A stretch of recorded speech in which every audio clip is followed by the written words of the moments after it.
Okay, I think we're live. This is Don Jeffries, doing it all himself today. Coming to you from just outside the swamp infested Washington, D.C., as I do every Friday at this time. You're listening to IProtest or watching IProtest. I'm going to have three guests today, I think. We're waiting for two of them to show up. But we're going to discuss parental alienation, problems between parents and adult children. The guest who is here is Robert Garza, who has been all over the media. He was on Dr. Phil. He's been an advocate for co-parenting and parental rights for a long time. And most importantly, he got a bill to be passed called the Time Taken, Time Back bill recently in Texas. So he's an expert on this subject. So Robert, welcome to the show. Thank you. Thanks, Don. Thanks for having me. Yeah, well, I say, talk about how you got. You mentioned that you were a victim of this yourself, so that obviously probably inspired you to get this bill passed. So, talk about your history with this. Yeah, so I went through 14 years of family court, still going through it, but it took me 10 years to get to final trial. In those 10 years, I went through about 43 plus false allegations. People call them silver bullets. And never arrested, never convicted. They all ended up being ruled out. My ex would do it by proxy, go through a third party mandatory reporter, report something to them. They would report it to CPS. CPS thought they were doing their job. And first of all, the mandatory person thought they were doing their job by reporting it to CPS. CPS thought they were doing the right thing and opening a case. And then she would take that open CPS case, run to court, get a protective order restraining order based on an open CPS investigation. The judge thought they were doing the right thing, not knowing it all came from her, where she started with the mandatory reporter. And so it took about 10 years to figure this out. And so I came out with the Time Taken, Time Back bill to stop this kind of behavior. And what it does is, it's a very pretty bill, is that when you get your child taken away on a protective order restraining order, and your viewers would relate to this, is the courts violate your Fifth Amendment right for due process. They violate your 14th Amendment for care, custody, and control on a precaution. You can't do that. And if this was criminal court, they wouldn't allow it. But it's family court, so they allow it. And so what my bill does is it disincentivizes doing that anymore in Texas. And so whenever the court takes away your parental right on a precaution, they give the time back when they give the child back after the allegations ruled out. And in doing so, it discourages anyone from doing this anymore. Right. So discuss, like you mentioned, I think you're alienated from one child or whatever. And this, it seems like yours is not as mystifying as, once we get Heidi on the show, hers is very mystifying, but where there's not a reason. Yours, it seems like it's kind of a stereotypical, battle between an ex-wife and husband. Is that's what the basis of this is? Yeah, so the only way to alienate a child is to take time away from the other parent, to be able to break that parental bond. And that's what these protective orders, restraining orders do. Now, I've traced it back all the way to where this actually starts from. Is it starts with usually a false allegation towards the other parent. And because in family court, it's a state jail felony to commit perjury, but yet no judge actually prosecutes for it or does anything about it in family court. Criminal court, they do it all day long. The problem is they don't do it in family court. And this is where the alienation starts at, is because they're able to take and hijack that child for a long time. And that's the problem. So when you're able to separate that child and the parent, then it breaks that parental bond. Usually it's about 30 days. If you can usually get that child away from the parent about 30 days, then it breaks that parental bond. And what it does is it basically destroys the child, because the child can't take it. And so they usually have to find something to combat that with. And if the other parent's talking badly about that, about the parent they separated from, then they take that narrative and, okay, this is a bad person and this is why. So they end up hating them. And if they can't get in contact with that person, then it destroys that bond. And it really just destroys a child from the inside out, which is the worst kind of destruction you can do, is parental alienation. And Absolutely. it goes on for generations. I mean, it literally will take 2 or 3 generations to repair that, if any, if they even get to that. It's a huge problem. Well, hopefully we get Marianne on the show. We now have the lovely Heidi Weber, my friend. Hello. Great to see you. And Heidi's story is, and there's Marianne. There she is. Okay, good. We're all here now. There's Yeah. Marianne. Good. Oh, good. We're all here. I don't know what happened, guys. Sorry, but better late than never. So, and Hello, the hello. the IProtest audience is used to these kind of glitches. It's part of the charm of the show. Anyhow, so Heidi would go with you for. I've known Heidi for quite a while now, and she's her experience is probably unusual. And Robert's the way Roberts describes is kind of typical. You hear the kind of a battle between when there's divorce involved, battle between parents. That happens a lot, but it's what's I think more heartbreaking is something like Heidi's situation, where you can't blame it on that, and you really don't know what's going on, and it affected all 3 of her daughters. So Heidi, why don't you tell us? And Heidi was a whistleblower, and I think this may have had something to do with it, because she kind of became a celebrity a little bit there for a while. She was on CBS for a while, and on the whistleblower show she had her own show about that. Was an executive producer there. So I think this disrupted your family's lives. That shouldn't have caused something like this, but I don't know. You go ahead and tell us what happened, Heidi. Well, thank you for having both of us. Marianne is my bestie too. She's my buddy. And Don, you're an angel. You are absolutely the most nice. He's the nicest guy you will ever meet in your life. I can tell everybody in the audience that. Well, that's very nice of you. There's so much to my story. I was a whistleblower. I was a dean in higher education and in a for-profit college, and I found a bunch of fraud and went through that entire case. And I ended up being the first woman to go through a jury trial and win against a for-profit college. So because of that, there were 10,000 students at that school at that time. And because of that, the school ended up getting their funding cut and shut down. And most recently, so a lot of those students got their money back, which I was ecstatic over. But a whistleblower case is long and arduous, and our kids we have 3 daughters, and they were little, and they were.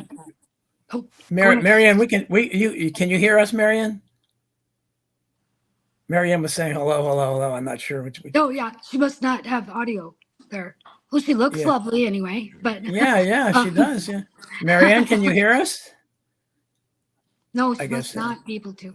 So I have 3 daughters, and throughout the whistleblower case, my husband and I have been married 28 years. He's gonna kill me for not remembering that, I suppose. But and we have 3 daughters, and my oldest daughter is from a first marriage of mine, a short marriage, and but my husband adopted her, and we've been married almost 30 years. So the grandmother on my ex-mother-in-law had a lot of alienation techniques. Of course, this is like 20 years ago before we. Okay, yeah, Marianne can hear me again. Okay. Marianne, can you hear us? I can hear. Hey, I'm doing it okay, on that's my great. phone. Okay, that's great. So I didn't notice any of these techniques, and this was 20 years ago in South Dakota, because that's where I'm actually from originally, in South Dakota, although I live in Wisconsin now. But thank goodness, the crazy thing about family court, I was just listening to you talk about family court, and the crazy thing about it is this grandmother tried to get my oldest daughter, she's crazy. She's a therapist, number one, and that even made it worse. And so here I am in my 20s. I just got married, remarried. I had, 2 other girls, and this ex-mother-in-law comes out of the woodwork and wants to try and get my oldest daughter. Well, the judge, believe it or not, I had a great lawyer, thank goodness, because he ordered psych evals on everyone, including me, my husband, and this my ex-mother-in-law. And I guess she failed. I never did get to see, what that was, what the results were. But between my lawyer and the judge actually cut her off and told her she could not have contact with my daughter until she was 18.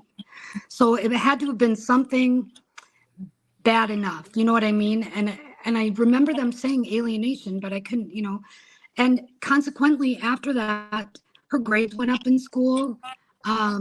Once she was cut off from this abuser, this alienator, and I guess my point is that the alienator doesn't always have to be a parent. It's not always, it's anyone that's close to your child, that has access, daily access to the child, or close access. So it can be anyone. And her grades went up. She graduated as an honor student from high school. Great. And then she turned 18, and duh me, yeah, I'm thinking this is way in my past. And here all of a sudden, things start going downhill again. And I can't say this for certain because, like Don said, I'm not for certain this happened, but I think this grandmother came back into her life and has been, secretly talking to her. And then she has in turn, as an older sister, tried to protect her sisters. And this alienation has kind of been a downhill poisoning type thing, because it seemed like overnight for my case. It wasn't something that was gradual. It was overnight. I had a message, "I love you, Mom," every day. Yeah. My girls were, "I love you. How this is where I'm going. This And is what I'm doing." she was in an accident, right? And your husband had a stroke, and all that happened at the same time, and then Yes. just boom, just cut off. Well, it's even kind of more sinister. My oldest daughter went behind my back and talked my demented mom into writing me out of my parents' will. I mean, it's like no joke. I mean, it's really something. And my mom has some dementia, and she just went for that. And of course, the lawyer called us the day after Christmas. "Merry Christmas, Heidi and Matt. This is what your daughter did to you." And since then they've been to Greece. They went on a 10-day European vacation. My daughters have, done all these things. And it's heartbreaking as a mom, because I don't like to think I'm a codependent person. I think, maybe, probably still, but it's very heartbreaking when they're an adult, when they're a child, it's a little easier to deal with, I think, not easier to deal with. I don't want to say easy because nothing about this is easy, but I think you have more of a control situation where as an adult, you have no power, no control. I have 3 grandchildren that I haven't met 2 of them. So it's heartbreaking. It's really hard. It's a very hard thing. I can imagine. Well, Marianne, Petrie, it's Petrie, isn't it, or is it Petrie? Whatever you want. Okay. Well, I should have said Petrie because I'm thinking of the Dick Van Dyke Show, but okay, Petrie. So tell us your story, how you came to this. I know you and Heidi are friends. I was on your show once, and I know you do the Slam the Gavel podcast where you talked. I think Robert's been on your show, and that's how I guess you guys got to know each other. So what is your story? How did you become involved in this? And what is your situation with alienation with your children? Okay. Well, my ex and I divorced in 2004, end of 2004. We co-parented pretty well. And then he married in 2007 to a woman who worked in the courthouse. Then it just started getting rocky from kind of going downhill as far as trying to co-parent. And then when I remarried in 2011 is when it just all started really rolling down the hill. And by 2012, we were getting involved with lawyers and co-parent counseling that was not working. So that's how that had evolved, as well as my oldest leaving the residence. She was 17, she was 16 going to be 17. And I don't know why she'd leave, because she had her own room, she had her own bathroom, she didn't have to fight the boys for her bathroom. She had it really good, so I didn't know why she'd want to leave. But she left, and on the same day she left, I had CPS at and in my house within 8 hours. And then that was November of 2014. By March 2nd, 2015 is when the judge decided to take the boys away from me. And he started He aided and abetted the alienating behaviors of the opposing attorney and my ex-husband and the wife that worked in the courthouse. They were all working in tandem. He wrote orders such as no contact orders, especially on holidays and Mother's Day. So, then he started with the supervised visits, and that didn't go well because he appointed my mother and the ex's father to be supervisors. And the sad part is his father would come over and fall asleep on the couch. And so that, and then he got tired of coming over. These people were too old to be supervisors. And my mother begged the judge that I didn't need a supervisor. I'd been a nurse for almost 23 years. You just don't go crazy over one day, whatever. Well, who put Child Protective Services on you? Is that your ex-husband or his wife, or that reported something to them or whatever? I can actually prove this because it is in. I was cleared of the first indication of emotional child abuse.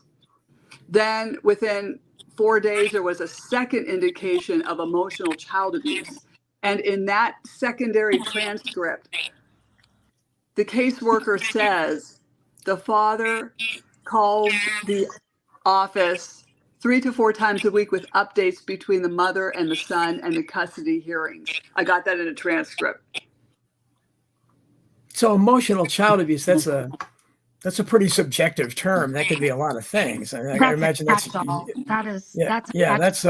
Robert, I guess, is that something that's used a lot? I mean, kind of term? Yeah. All this stuff is used. Like, I mean, in both of their cases, though, this is pretty unusual. Well, not unusual, but it'll happen very fast. Like in Marianne's case, hers worked for the judicial system or court system, and then Heidi's case, they were a therapist. A therapist can, in a couple of sessions, turn a child against their parent very fast. They've been trained, and so they already know how to do this. So those two are extreme. Like, I mean, they basically had no chance. I mean, that's hard because, the court system, you can use them. You have to go through attorneys and do stuff. But if they worked for the court system, then she saw it every day. She knew how to do it. I mean, it was just a no-brainer if they wanted to do that to their children or their grandchildren or their children. So. Well, and Marianne and I are both healthcare professionals. I mean, she's an RN. I'm a medical assistant for years and an educator. So, I mean, we thought you have this kind of false sense that you kind of know how to, how therapeutic discussion is. And no, these people, a narcissistic person with control issues, boy, they can just walk all over you in no time. Yeah, there's usually a helicopter parent that does this to the children because they want all control. Because anything that they can't control, they go crazy. And they're basically, I mean, it's their own mental health issues is what they're trying to do. And they want someone to love them because they weren't loved as a child, usually is what happens. But to fight this, other than trying to do it yourself, like it's almost impossible. The laws need to change. That's why these false allegations, they're state jail felony, perjury needs to be reinstated in family court and followed, because this is where it starts. If there were repercussions for false allegations, this would never happen. Sure. There was time taken, time back, where if you do go through a false allegation, you get that time back, then again, this would refrain from it. Now, it wouldn't stop the crazies, but, there's other things like 50-50 in a no-fault divorce will keep that kind of at bay too, and also cameras in the courtroom. So if you get someone that works for the court system, then if they're doing favors and not abiding by the law, you can just literally take that video, go and stick it on YouTube and tag them in it and even report it to the, state bar or whatever. So we're getting laws changed to fight this, and that's the only way to change it. As the laws stand right now and what they're doing and not following, it's literally going to keep happening without any repercussion. Happy birthday to Freethinker59 in the chat room. So glad you're spending your birthday here listening to these unfortunately sad stories. But so I mean, I know so many people. There's so much dysfunction. I've written a lot about family dysfunction, and it's not always adults. It's not always parents and children. A lot of times it's siblings, but there's too much of the talking to parents. A lot of times they'll. They don't see any reason why it happened. I mean, I have a neighbor that's that way. I have somebody else I know who the daughter just stopped talking to him. They don't know. She didn't come to her brother's wedding, and they say there's no reason. I don't. Is that the case? Or again, I'm playing the devil's advocate here, or are some parents in denial? I mean, Robert, you maybe know that better. Can this happen where just some child just inexplicably just breaks off and won't tell the parents why? So if they're teenagers, yes, they have to separate at some point to be, a functioning adult. You can't just be a mesh to your kids and Right. vice versa. But the problem with alienation is that you can have somebody in prison and their kids still love them and go see them, even if they abuse them, like beat them or whatever. Only in alienation do you get a rejection like that breaks that parental bond. Even abused children will protect their adults parents and stuff. It's only in alienation that happens. Exactly. Yeah, because I've known kids that were friends with my kids and who didn't have good childhoods. Their parents were neglectful, and then later I'll look on Facebook and I'll see they'll be singing the praises of how great their parents are more than I get, And I think, is it what what is I think what they is kind of this? go, don't they? They kind of go even overboard. Yeah. With abused children, they almost like want to smooth everything out. They almost go the other direction. And one thing I would say about that is, as a parent, if you're in that, it's embarrassing. I mean, this is like, that the first thing people think is that, oh my God, what kind of parent are you that your child just rejects you? And so we don't talk about it. And I think that's wrong. I mean, I think we really need to be talking more about it and less victim shaming, for what it's worth anyway.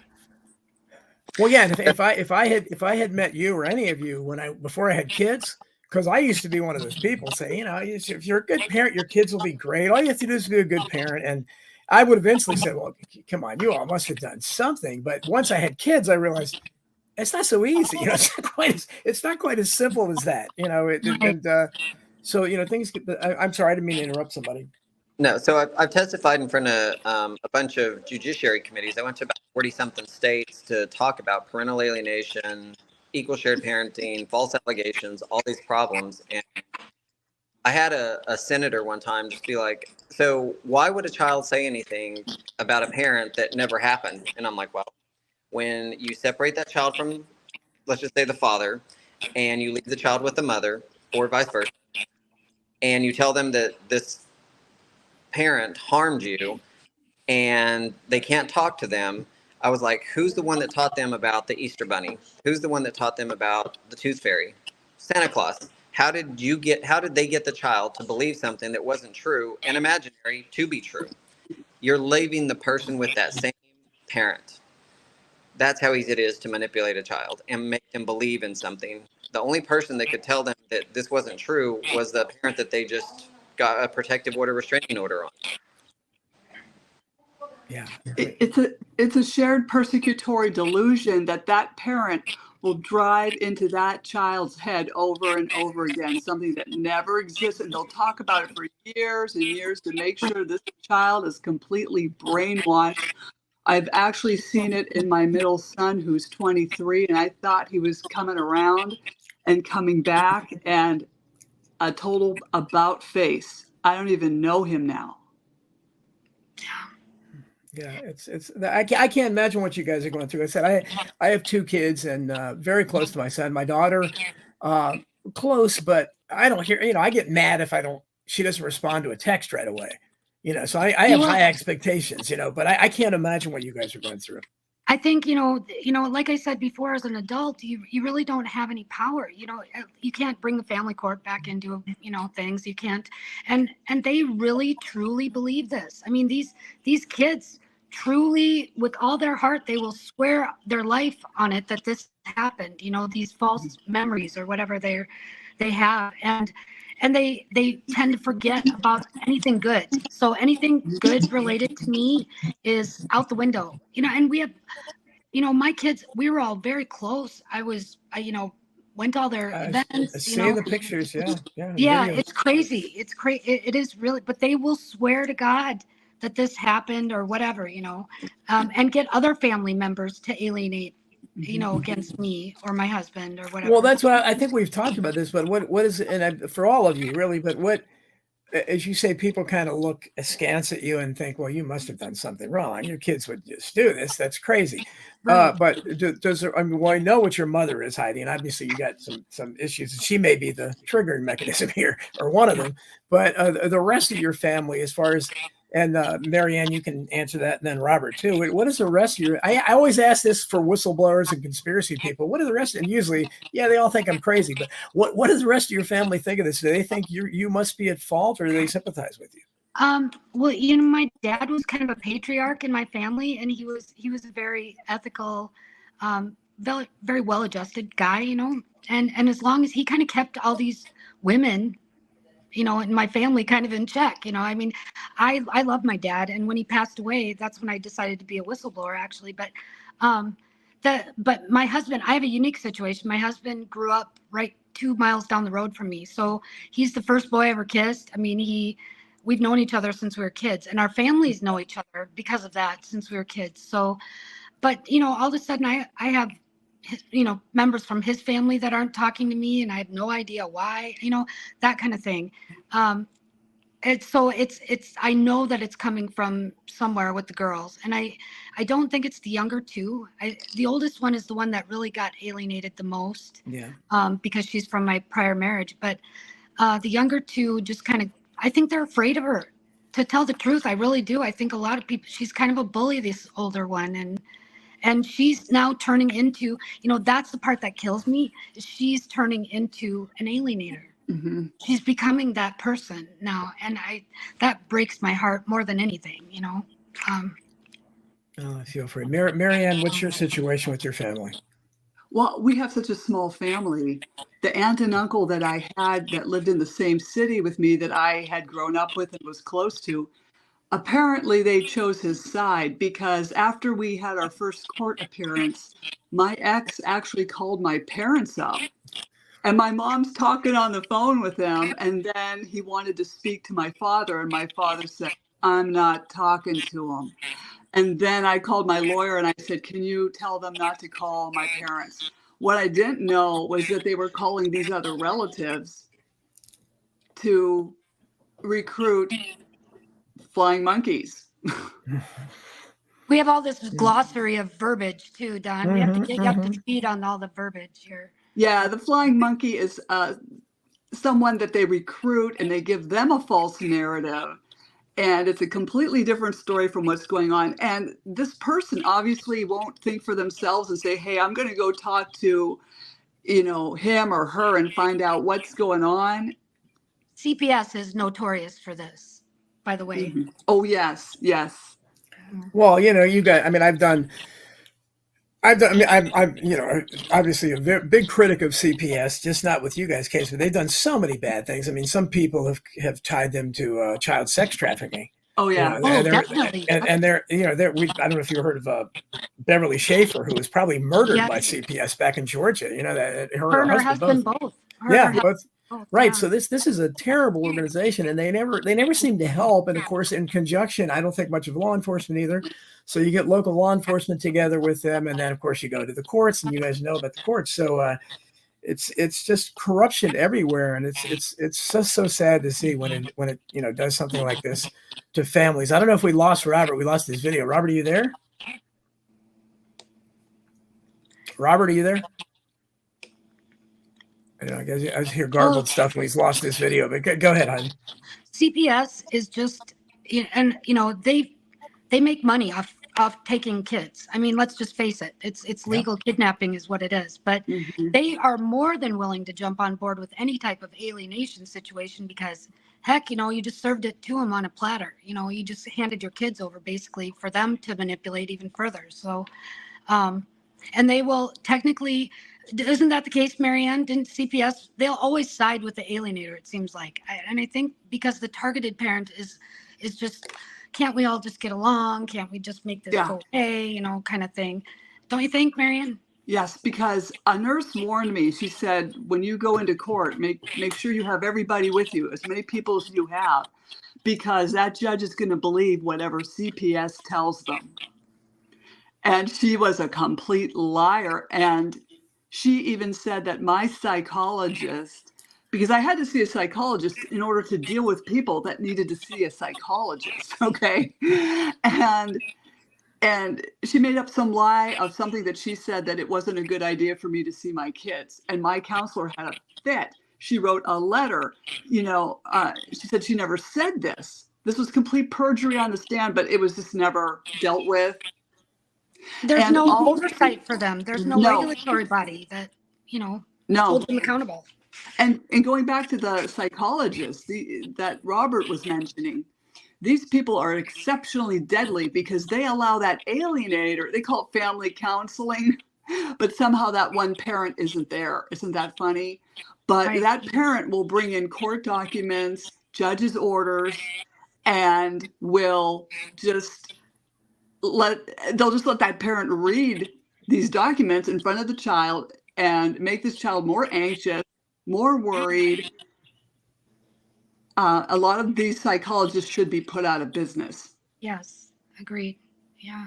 Well, absolutely. And we seem to have lost Robert. Hopefully we'll get him back. I'm hearing some garbled stuff in the background. Me too. Wasn't Robert because he's gone. Let me see something. I'm going to mute myself. While you're looking at that, Don, I don't think they're all evil. I don't think all therapists or counselors or psychologists, I think they just are not, they're not up to speed on this. They really are they're kind of dithering in things that they shouldn't be, working in type thing. And it's the wrong decision usually. They're trying to assign blame. There's no fact finding or evidence, looking. There's nothing to prove. Yet they still get on board with all this stuff, and it just makes it worse. I also think they favor the one parent. Yeah, they do. And a lot of times they work in tandem with CPS also. It's like one big dysfunctional wheel of crap, that just works against you. That it's very difficult to, you feel powerless as a parent. And I'm not a person that feels powerless because I like to think of myself as being pretty strong after everything I've been through. But man, this is something that will take the wind out of your sails totally. Mm-hmm. Well, yeah, it's CPS at least. That must be me. I don't know. I don't know what kind of garbage. I don't know what it is. I had this before, not recently, but it seems like CPS is incapable of siding with the truth. They always seem to side with the wrong people. You got to think that most of the times they have maybe a 2-hour interview. I know Mariana said that she had one interview, and same with me. My oldest daughter called CPS on me too for my youngest, and I haven't seen her since that in 4.5 years. So they get the child away from you, and then they work on them, and they're giving recommendations based on one interview for maybe an hour, 2 hours with the family, and that's obviously that you can't get a good recommendation or what's going on just from 1 hour, 2 hours. So yeah, I mean, it seems the system is obviously broken, but the system is broken at all levels. Tell us, I guess Marianne, you would probably know more because on your Slam the Gavel podcast, you have there's Robert back. You have people that are dealing with this too. Tell us some of the more interesting cases people that you've encountered on that show. A lot of them are very much Heidi's case. The family, the family's interfering. The family is calling CPS on the parent. Tell them about your book. Oh, I'm coming out. Tell them about your book. I'm coming out with Raised by These Wolves, and it's involved with child trafficking via foster care and the court system.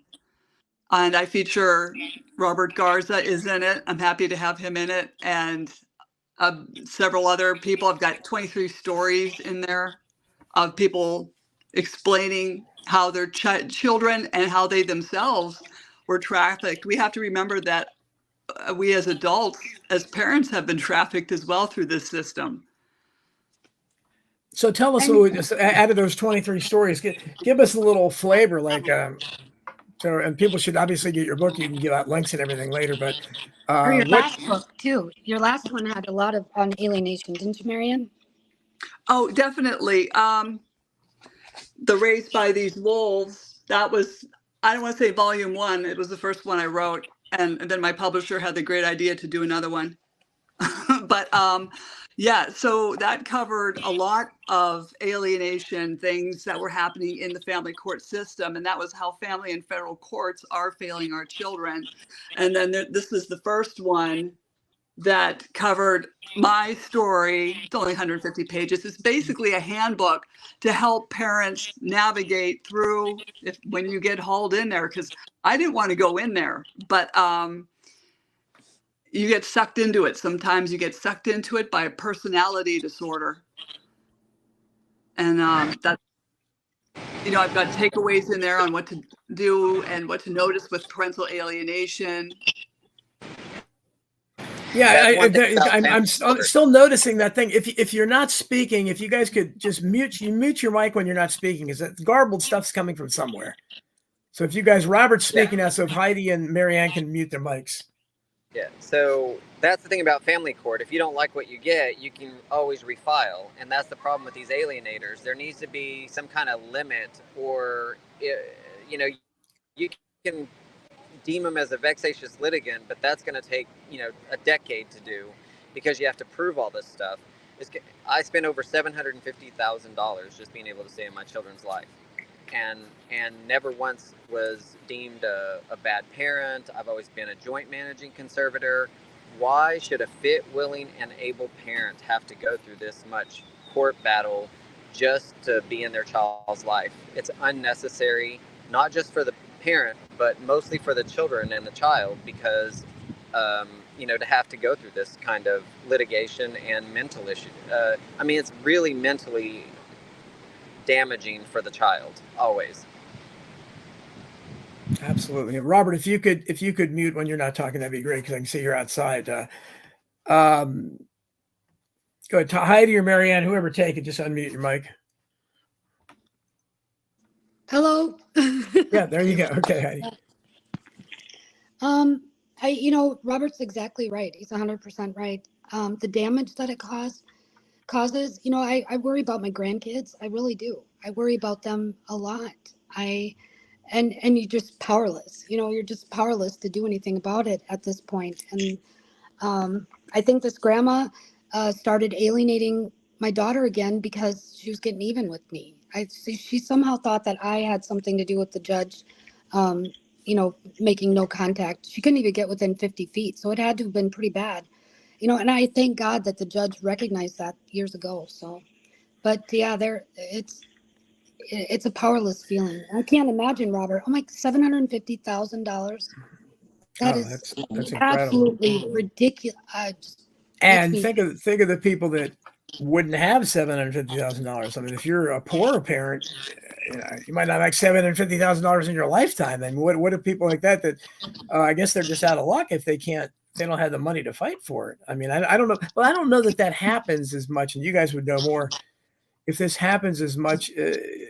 Is this something that's exclusive to middle class and upper class sex? I feel like it is. Robert, I think he's moving around trying to find a place. But Marianne. Sorry. Go ahead. When I studied some data, because I was researching as a whistleblower, I study data. Researching with CPS, in every state targets low-income families. It seems like they're families, African-American families, minority single parents. You're right. But I think what they do, Heidi, I think they target them, to be honest, for trafficking and other things. I don't know that this alienation thing happens as often in really poor families, because you mentioned, even where there's abuse and alcoholism and stuff, a lot of times the child will forgive the parent and then later think that they were great or something. And a lot of us that were good parents will say, hey, why do I get those kind of accolades? I don't know, Robert, you're nodding your head. Yeah, the other thing is when you're trying this alienation stuff, and I don't know if this happened to either one of them also, is that you can literally buy a teenager. So if they're buying them laptops and iPhones and cars and promises Vacation. of college and whatever else, you can literally buy an adult, and this is a child, and so now you're trying to coerce this child with gifts and whatever else, and it just makes the alienation stick even worse. And if any of the viewers are ever going through this, let me caution you right now, because this is a lifesaver. Do not confront your child about alienation. Don't do it no matter how much you want to do it. All you can do is do the opposite. So if they say you are an abuser, be the nicest person that they've ever seen. If they say that you get angry fast and you lose control, never raise your voice. The alienated child will always look for the behaviors no matter what. And once they spot it, like if you raise your voice, no matter how angry, or whatever they did, all of a sudden that alienation comes in. Is like, bam, okay, see, there it is. They're the abuser. My mom was 100% right. They always look for the behaviors. If they say you're an alcoholic and you have one drink, even pour it, you're an alcoholic. If you raise your voice, you're an abuser. So if any of you are going through this, do not even exhibit any of those behaviors while your child is around. And if they bring it up, don't address it. Just say, you know what, I'm not like that, or play it off and just be the person that you always are. Because as soon as they see something different or something that triggers them, it sticks. Now, the only way to fight it too, and I got mine back and they were alienated because they stayed through spring break with the mom and did some other stuff. I got them back. I took them to the zoo. I was able to have my kids in my life long enough that, you're able to have memories with them. If you can take them to those places that you had memories with, like the zoo, my children started holding on to my arms and on my back and everything else before I left. Let their own memories rewrite that alienation. Other than that, you are in a fight for your life, and you will not do anything that you say and do will be used against you. Exactly. Also, it's very insidious. Like Robert was talking, like, don't raise your voice. And I mean, when I argue, this is exactly my tone of voice. I never really yell because I hate my voice to begin with. But I remember my daughter came downstairs and she wanted to go on the pill. And I said, well, you have to see, a gynecologist for that. The family doctor isn't going to prescribe that. And right away she screamed at me and said, I'm going to call a judge. And I'm just sitting there going, I don't know any judges personally, do you? And so then she ran upstairs and she made a phone call. And then a month later, CPS entered my life. I mean, I didn't see this coming, Robert. I'm telling you, I was always, calm, and this house ran very smoothly when the kids came over and we were 5 days on, 5 days off, co-parenting like I thought normal people were. And, And the other thing, sorry, go ahead. you go ahead. So the other thing that alienators do, and I just thought about this, is that they will book times. They'll put you in a parental bind. So mine did this too, and she does it every summer. She will book my kids a trip like to Spain or Europe or culinary classes or something, and book it on my time. And that way, and it's only 3 days of my time, right? She'll get a big block. She's like, well, it's only 3 days of your dad's time. Just ask him. But if I say no, when they come over for those 3 days, they're going to be upset that they didn't get to go on this trip. But if I give it up, then that is a huge block of time, because the only way to fight parental alienation is constant contact. It doesn't matter the amount of time, it's the constant contact. You can't go more than, say 2 weeks without talking to your kids or sending them an emoji or something. It's the constant contact that keeps you connected to them. If you go at least 30 days, that's when it really starts sticking, and it really breaks a child. So they know this kind of stuff, but they do stuff like that. They put you in a parental bind where you can't win either way. Either they hijack your time or they're pissed off because you didn't let them go on your time. Is this more of a? I mean, I get the sense this wasn't as prevalent in the past. Is this more of a? Is this an increasing phenomenon with millennial and Gen Z children? I'm questioning that only because I just saw on Netflix Dancing with the Devil. And I think it's a 3-part series, could be a 4-part series, but that was fascinating how this pastor got these kids brainwashed, and these kids are not the same. Right. Yeah. Yeah. No, I think It's a it's like cult. sexual Right. abuse. Oh, sorry. It's Right. like sexual abuse. It's not talked about, so we don't really. How are we ever going to know numbers? You know. Mm-hmm. Right. And this parental alienation, they compare it to a cult. Yeah. Yep. Go ahead, It's Robert. a cult like they're using cult tactics in this doing so. And I don't know if it started that way or whatever, but they figured it out that way. And now these helicopter parents and controlling parents and narcissistic and abusive parents are using these tactics now that they're widely known. But the thing is, the courts can stop it at any point if they wanted to. They just don't, because it generates so much money. The court system, the family court system, is a $60 billion a year industry, and it generates more money than all other courts combined. All criminal courts, any other court, business, everything. It generates Exactly. more money off of broken families. Exactly. Exactly Oh, right. yeah. There's no question about that. I find it amazing that whether it's Heidi or anyone else, you would just think that because there's such a strong biological connection there. As we said, we see some kids who were abused that later they, sing their parents' praises, or they forget it. They seem to understand. But I just don't understand the cutting off and just knowing. In Heidi's case, her husband had a stroke. I mean, he could have died. They wouldn't know. I mean, I don't understand how they can cut that off. And is it just a lack of? I mean, I think, personally, I think we have so much less empathy in our society today. Is this part of that? Is the young people don't? Is it because they're insulated so much, living in their iPhone worlds? Or I mean, or am I reading too much into that? I think part of it has to do with, I don't think my girls anyway, I don't think they can face me. I think they're trying to avoid, they're not mature yet. It's documented that the kids don't mature until they're like 28, 29, somewhere around that age. A maturity from brain wise is what I mean. But, and I think my girls just out of sight, out of mind, and the longer that goes on, that's another sign I was going to say when Robert was bringing that up is, generally, if it's alienation, it'll get worse the longer you're away from your children. But if it's any other situation, time heals. You know what I mean? It kind of improves things. But with my girls, it gets worse. The longer I'm away from them and I don't talk to them, the worse, these allegations get and the worse it comes. But there's a part of me too that is like, they feed on your insecurities as a parent. If you know what I mean? Like, nobody's a perfect parent, obviously. No one. I'm not even close, but we're all trying to do the best we can.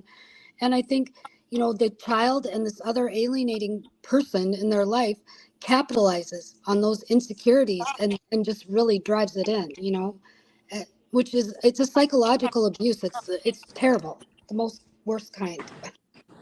So there's a person, it's called the Anti-Parental Alienation Project. Her name's Maddie. She's a 20-year-old alienated child, and she's now going back, and she figured out that what her mom did to her, and now she's trying to educate a bunch of colleges and everybody else about parental alienation, because her mom did this to her and made her think her dad was the worst person in the world. And now she figured it out.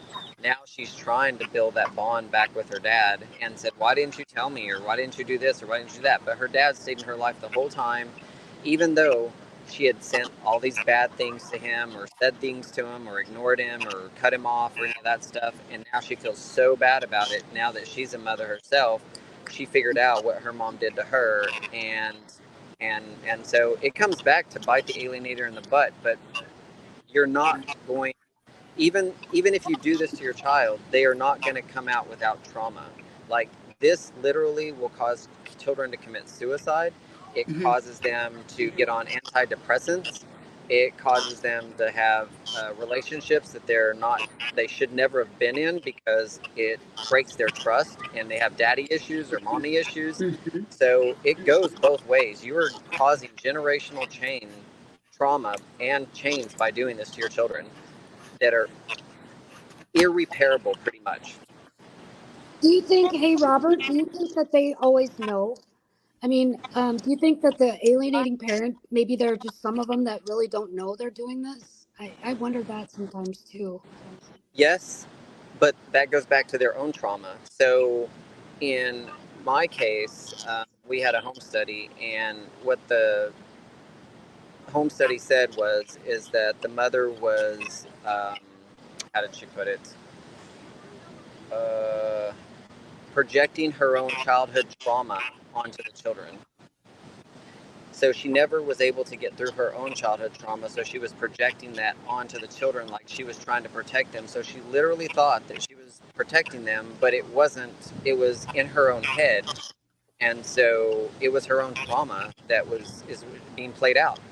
That's the generational stuff that I'm talking about. If you can't fix your own, don't put it onto your kids, especially if you know if you're in therapy and you have over 500 sessions without any success. I think you probably figure out that you have some kind of trauma. Right. Yeah. Absolutely. Yeah. It's a huge problem. Robert, when you work, so you work with other people, right? I'm just trying to get like some other cases. What is perhaps the most interesting case you've heard of in terms of parental alienation? So I'm in a support groups that have, 500,000 followers and stuff like that. And we try to help people through this all the time.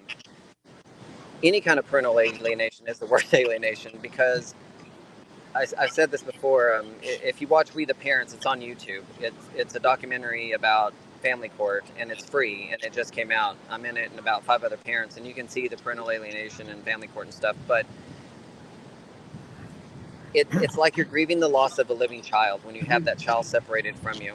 Yeah. And it's not even like it. It is the worst type of grief that you will ever go through. And it's not like you're like, well, the child's still alive, it's with the other parent. But if you have an 18-year-old protective order and you can't talk to that child and know that when he goes to sleep or where it's at or anything else, it's even worse, because at least in death, you know that it's done. There's nothing you can do. You're always trying to figure out, what else can I do? What else can I do? How can I reach them? And so it's traumatic grief 24 hours a day. So when you say that, I think any alienation at all, until it's broken, is the most traumatic case that anybody can go through. And you always are wondering, how come I didn't see this coming? And then you start going back in time. Oh, I remember when he or she was 10 years old, they said that. Okay, so that was something. That's maybe when the alienation started. So, I started understanding where it possibly began. And it began with the step monster. Because I really don't think we have another name for Marianne and I. We can't say that on the air though. We don't. Yeah. But I mean, because I don't think my ex, had she not come into the picture, we would be still co-parenting. But you get some other person that is putting their 2 cents in, then you've got big problems. I had no idea. It causes trauma to us too. I mean, the child is not the only one that's traumatized by this. I mean, I can't. Robert is 100% right. It's grieving the loss of someone that is living is the worst hell you could ever possibly. Well, isn't it kind of like these parents who their children vanish and they never find the body? They don't know what happened. I mean, there's no closure. It's kind of like that. Right. Exactly. I can explain this to you. So I had a friend of mine. She was like, "Well, why would your kids think that or whatever?" And she was a friend of my daughter's. Came over. She was a teenager, or she was about 19. And I was like, "Hey, before I tell you about that, I was like, it's been a while since you've been over here, but you know that your boyfriend comes over here a lot." And she was like, "Yeah." I'm like, "Did you know he brings another girl over here?" And she was like, "What?" And she started like getting really angry, and she's like, "What are you talking about?" I was like, "Yeah, he was over here the other day and he brought some girl, but I don't know if I was supposed to say anything. I just wanted you to know." She was like, "Oh my gosh." She picks up her phone and she starts crying, and I'm like, wait. I was like, "Hold on a second." I was like, "Do you see how upset you got in 5 seconds?" I was like, "Imagine if you would call him right now and he would never pick up your phone. You would think that he was the worst person. You would go through all this grief that he was a cheater, he was this, he was that, until you could talk to him." That is the trauma that my kids went through until they could talk to me again to figure out that this didn't happen. I was like, and this is what parents go through. She was like, "Holy crap." She was like, "You were describing it, but until you just did that to me, I had no clue what that felt like." I was like, and that's not even close to what this feels like. Mm-hmm. So if you can imagine that you're, someone come up to you and say your wife's cheating on you or whatever, and until you talk to her, you're going to be mad, sad, upset, angry, distraught, all of these things until now you as an adult can handle this, and you're still loopy and crazy and distraught. Imagine a child trying to go through this. This is why they have to separate from you and at least believe something if you're not there to stop that pain, that you are a bad person or you are this or you are that, to cut that bond off so they're not feeling this. As a child, that's their only coping mechanism. Do any of you? I'm sure if you're like me. I mean, we documented every minute we could of the kids' upbringing when they were little on videotapes. So we have tons and tons of home movies that we've converted to DVDs a long time ago. But it's kind of sad for me to watch them now because those people are gone. Even though I'm still, it's kind of bittersweet. But you guys, Heidi, with all your gymnastics and all that stuff, and do you find yourself watching, or does it make you cry and it hurts too much to watch them? For me, I think, oh, I can handle this, and I think, oh, I just want to remember when they were sweet, or whatever. And I try and do that with them too, like Robert said, you have to keep everything positive. You really don't want to give them any reason to believe that you are what they think you are or whatever. And so I always send them little messages, even though I don't get a response back saying, I love you, I miss you. Just to remind them, hopefully. And I send pictures every once in a while to remind them, because I was that mom that took all the pictures and was whistling and yelling, And but it's hard. It makes me cry every single time. I can sit here and I think, oh my God, I'm falling apart. What is wrong with me?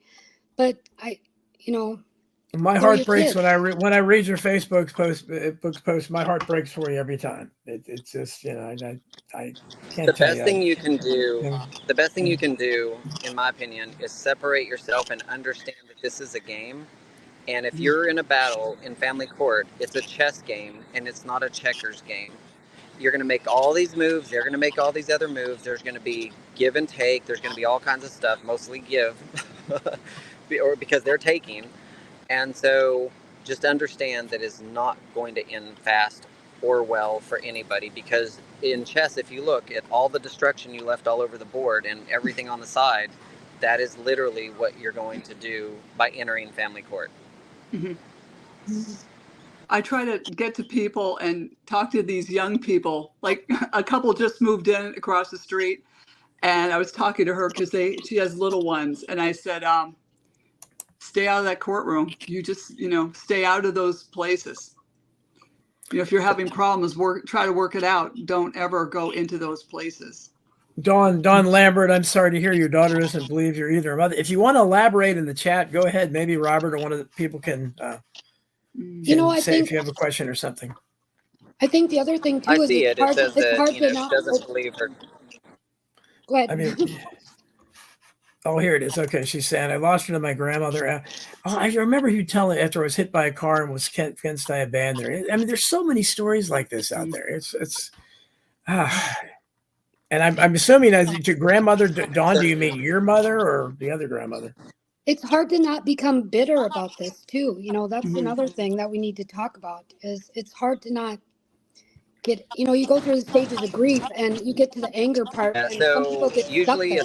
especially if there's a loss in the family.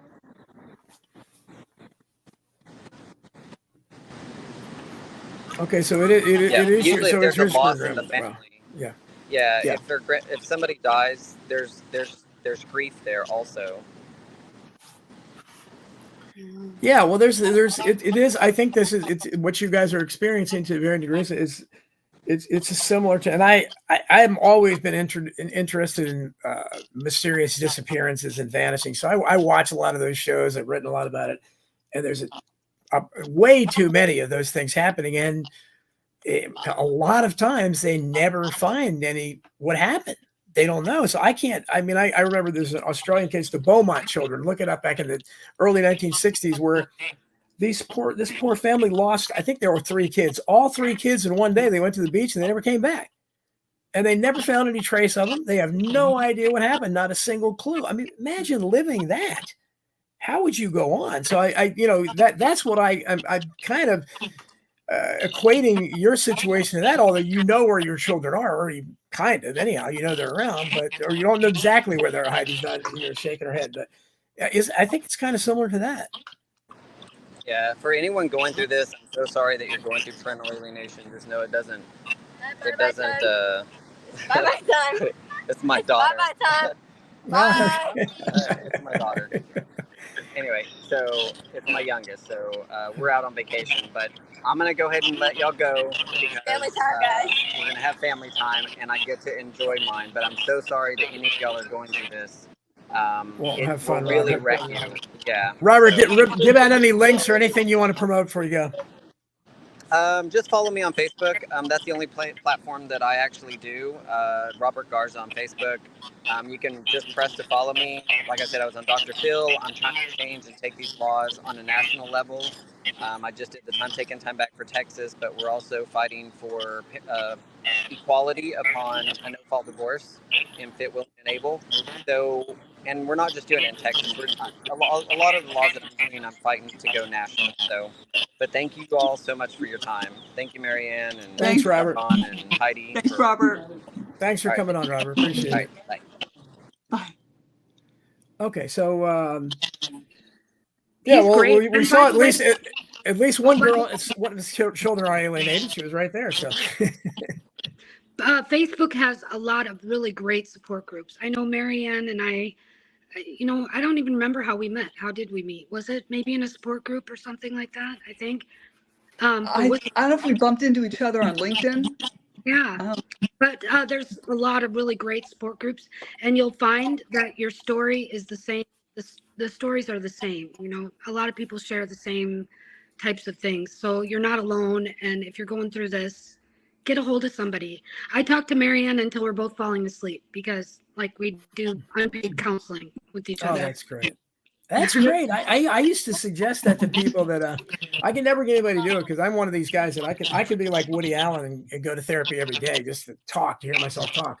I'm not listening to him, but it's a sounding board. But that's great to be each other's therapist, basically, because the therapist is there to listen. Well, nobody knows it better than somebody else that's going through it. Yeah. Right. You had mentioned a story of in my next book. There's the Leslie Carrington story. She went from foster home to foster home all over the place. And CPS, and it's in her story, they told the foster parents about her mother being an alcoholic and all bad things about her mother.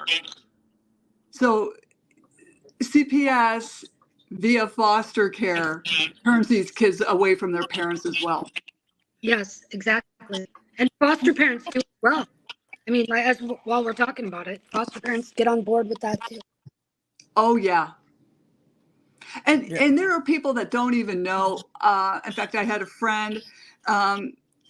She was talking to this woman who had a baby with her, and the woman said, "Oh, I'm not the baby's mother. I don't know what she said. She was the foster or whatever." And my friend fed into it. Oh, it's too bad, you know, she can't see her mother. And the foster fed right into it. And just, you don't know what story you're hearing. And why would you believe the first thing you hear? I'm the type, I got to see the, you know, the two sides of the coins. There's two sides of the coin. If someone told me something about a relative of mine, I'd have to call up that relative and find out what else is going on. But most people don't care. They don't, I mean, let's just be honest. Most people don't care. They don't want to get involved. They are busy with their own lives. And I think until you really find a good, decent person that's your friend that really cares to step in and help, you know, it's difficult. But you're right. Marianne's totally right. Totally. So I think you're always going to get, especially people. It's if somebody's not going through something like this themselves, it's harder for them to understand it. And they're typically just going to say, "Oh, well, you must have done something. Come on, they could just that's." But it's. I mean, I have a niece that has Down syndrome, and when she was born, it changed my way I looked at things. But I've seen if anybody that has a special needs, somebody that they love that has special needs, they look at all that differently. They never say the R word. They don't do that. But people that don't, they don't understand, and they will throw it around cavalierly, and they'll talk about the short bus and all that stuff. And so a lot of times it's what you've experienced personally. So if your kids are all doing great, and some parents are really lucky, their kids don't need much parenting. You know, they're great. They're great at studying. You don't have to get behind them, and they're high achievers. And so they don't know what it's like, but they think it's their marvelous parenting, and that helps. But a lot of times, you know, it's just we can only do so much. And I'm sure you all told yourselves that a lot. Well, and with my case, you know, I don't, Marianne's is a little bit different in this regard, but my girls were all great girls and we were close. Marianne, can you mute your mic, Marianne? I'm going to see if it's coming. Okay, go ahead, Heidi. And they were all great kids. They were all honor students. They were all captains of their athletic teams, all three of my girls. So they were great kids until they moved out. And so that's when this alienator, you know, got a hold of my oldest daughter. I truly believe, you know, of course I don't, you know, I can't guarantee you that's where it's coming from because I don't know for sure. But, you know, that's a first sign too. And I think Robert was talking a little bit about the signs of alienation. And that's another sign is that a parent that once had a good relationship with a child and now the child is rejecting the parent, that's only found in alienation. So, you know, that there are what, eight signs of alienation that are commonly accepted, I think, or brainwashing, same type of thing, programming. Right. That shared persecutory delusion, this is child psychological abuse. Yeah. And you've got relatives, you've got other people, you know, getting involved that shouldn't be there, making the matter worse, such as even, like I said, judges writing no contact orders. Right. This is why family court, I believe, should just be abolished and just be rid of it. It serves no earthly purpose. All it is creating conflict. And they drive people back to family court to keep the conflict going. They need that money in those judges' pockets. It's a money court. Well, and that, you know, I think the numbers, we were talking about numbers earlier, Don, and the last thing I read, up to 40% of all parents in the United States will have some episode of estrangement or alienation from their child. Yeah. That doesn't surprise me. That's incredible. And I think it's going up because, and again, I throw it into the whole American dysfunction. You know, we have such family dysfunction, but this parental alienation thing is obviously a part of it. But I kind of, you know, look at things. I think Marianne's situation is different from yours, Heidi, because yours is kind of more inexplicable to me, Heidi, because there was no divorce involved. And Marianne's and Robert's and more of these, I think, because you get so many, I don't know. I've never been divorced, but there's a lot of petty squabbles that go on always. And the kids get caught in the crossfire and one parent will try to turn the other against them. And that's kind of common. I don't understand it, but it seems to happen a lot. But I just find it more incredible when there doesn't seem to be a reason for that. The parents stayed together. And in your case, like you said, I see the pictures of the gymnastics and the sports and all that. My kids did that too. And I just would be mortified if suddenly they abandoned me. Well, Josh Coleman, Marianne knows who Dr. Josh is too. But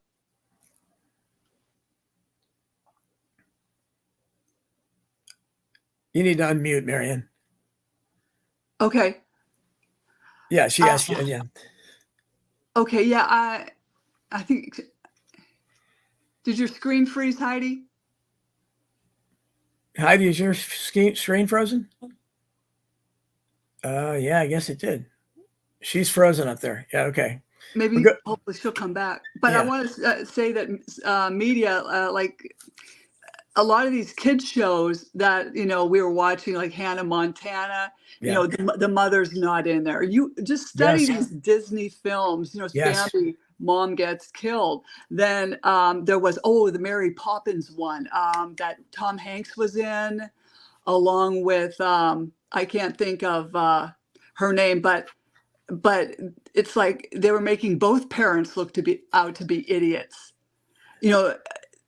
Jurassic Park, they make the adults look like they're idiots, like they don't know how to run a computer system. I'm like going, are you kidding me? Yeah. Oh, that's definitely part of it. We have to. I write a lot about this. How they make they make men look really bad, especially white men. They make them look so stupid. The dad is usually incredibly dumb. But you're right. But that goes back even to long ago in the 60s and stuff. And there was a plot device like My Three Sons and things like that, where they a lot of times had a divorced dad or a widowed dad, so they could introduce the romantic relationship, and it added plot lines to it. But the Brady Bunch, the Brady Bunch, had the cross blended families, exactly, and so. But you're right. Now, all families, unless they're transgender or something, out of the normal, they are looked down upon and they're made fun of. And so you're right. A kid today. My daughter loved Hannah Montana. We watched that a lot. You're right. There was no mother in the picture at all. Although they really didn't stress the dad having many romantic relationships. It was more about, Miley Cyrus. But there are lots of shows like that. And the ones certainly Disney Channel, Nickelodeon. I mean, that kind of stuff was stressed constantly. And kids, I think, they absorbed that message. I think they did. On top of that, with these iPhones, they're on their iPhones. Mm-hmm. No one communicates anymore. That's not helpful. Yeah, no, it is. I don't know what happened to Heidi. I'm going to text her, but we lost you. Hope we should be back. But I'm not sure what happened. It didn't give any signs that she was. There she is. Okay. that I don't know what happened. I just texted you, Heidi, that we lost you. You didn't give any signs, and then suddenly you were gone. I know. It's crazy. I don't know what we were talking about. We were talking about Dr. Josh. And Dr. Josh, I don't agree like 100% with everything that he says, but he really has he's an expert on alienation and estrangement of adult children, at least. He talks a lot about, kids being programmed and all the different signs of programming and how you should reconcile with them. And sorry, my phone fell off. And Marianne and I have talked about this too. I am not going to apologize for doing the best job for loving my kids. And my adult children, they think, there's this bandwagon of adult children that are out to ostracize their parents, and I would never talk to my parents like that. And my mother was somebody who was really, she did a lot of these things, and I still respected my parents. I might not have agreed with them, and I don't see that with these kids these days either. Well, Marianne and I were talking about while you vanished briefly. We were talking about the media programming, and it shows like Hannah Montana and things like that. And some of the messages that are brought it's not let's put it this way: parents never look good in these shows ever. Right. And I think that translates. You guys know. I mean, you had kids, so I have never met anybody whose son, especially daughters, when they hit about 12 or so, suddenly the eye rolling begins, and then you're the dumbest person in the world, and their stupidest friend knows more than you about everything. And where before that they came to you for everything. And I'm convinced a lot of that is driven by the media. I don't think there's something biologically that causes a kid to do that. I refuse to believe that. I think it goes back to programming from Catcher in the Rye and the Wild One with Marlon Brando. I think Marianne and I have both talked about our own mothers and the challenges that we had with our own moms. And I'm not going to lie. I mean, I had problems with my mom. My mom was kind of very abusive when I was younger. I'm my mother's only child and she never wanted any children. So that should explain to you how that worked for me. But so there's an issue with moms and daughters anyway. but Yeah, it's like whoever, they've taken this and gone ballistic where we're not even human, we're treated like we're subhuman in a lot of cases. And I don't think that's fair. Nobody can take accountability for their own stuff. It's tough. Yeah, there does seem to be something with moms and daughters. What do you think? And again, don't you think I saw that in so much programming going back to Mary Tyler Moore and Rhoda and shows like that. I've written a lot about this. They always presented these strained relationships between adult women and their mothers. And the woman was, oh my God, my mother's going to, like, it was the biggest tragedy in the world. Their mother was going to come see them. Well, and nagging, the mother's always this old nagging role. Yes. And they're always, yeah, they portray them as just a hopeless nag that, of course, and you sympathize with the adult child. Oh, I can't wait for her to leave. That must be torture for you to have to see her. It's never anything where, oh, great to see you. How there's a loving relationship. But I'm convinced that has an impact on kids that they don't see. They don't see Leave It to Beaver. They don't see that kind of relationship where the parents can do no wrong and the kids really look up to them. Well, and Robert was talking a little bit about enmeshment earlier, that term enmeshment. I think there's a lot of that going on too, where enmeshment essentially means when there's no defining line between the parent and the child. Like a lot of parents that try to be their child's friend, that kind of thing. There's like this blurred line where there's no boundary there. And so respect kind of goes out the window and there's a lot of other issues that go along with that. Don't you think, Marianne? Right.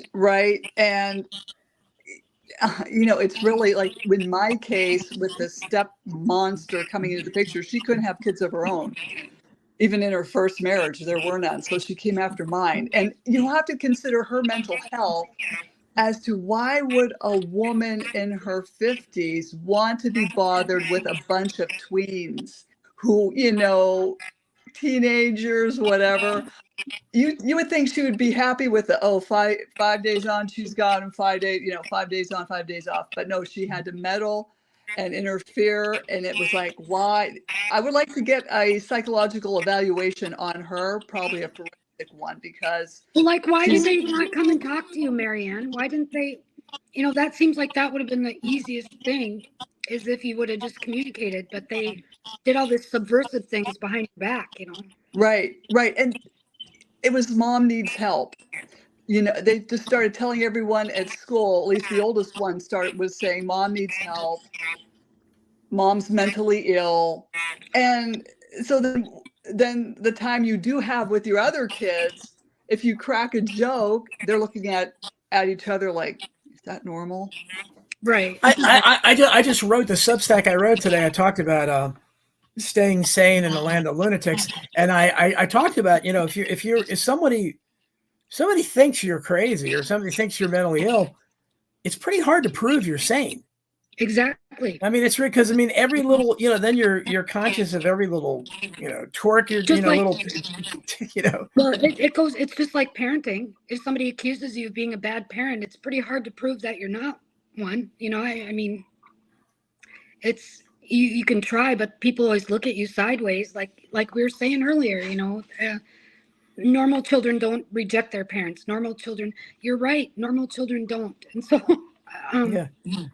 yeah. It's just, and for the Heidi's whole story is just incredible because they originally called somebody called Child Protective Services on you and claimed you all were selling marijuana and ridiculous things like that. 17 illicit drugs. Yeah, I'm a healthcare provider. Yeah. And Yeah. no, they wrote, the CPS worker wrote this in the notes that, and it was just me, by the way, it wasn't my husband of 28 years. He was okay. It was my oldest daughter. You can tell she's got, Marion and I have talked, and my oldest daughter, you try and think your child is, you try and see your children in the best light, but she's got a personality disorder of, whether it's from this alienation from this grandmother or, I know she's got some thyroid issues too, but I don't know, it's one of those things where you can't fight it because you're always on the backside. You're always defensive, fighting out later on. I would have never known that the CPS worker wrote this in our case studies, until later on when I actually subpoenaed those documents, but most parents would never know that. And, then one question would have answered that. Like if they had found 11 or 17, I guess it was, illicit substances in my house, wouldn't there be a police report? Wouldn't there be an arrest record? Like my husband and I have never been arrested. We've never been in mental, we've never had mental illness issues. We're not addicts or have alcohol or drug issues. So, you think somebody at some point would say, hey, wait a minute, let's, why don't we ask a question? Or, it doesn't work that way. But once CPS is involved, you definitely are guilty until proven innocent, it seems. Exactly. And it's hard to prove you're innocent. Right. And millions of people. I don't think anybody really truly understands how many millions of innocent families are traumatized by CPS versus the ones that are truly abusive. It's like 17, 18 to 1 or more, and it's hard to go through that. It really is. And to pay to go through a CPS judge, you have to wait like almost 6 months to get to the judge, have a $1,600 day hearing because you got to pay the lawyer. Right.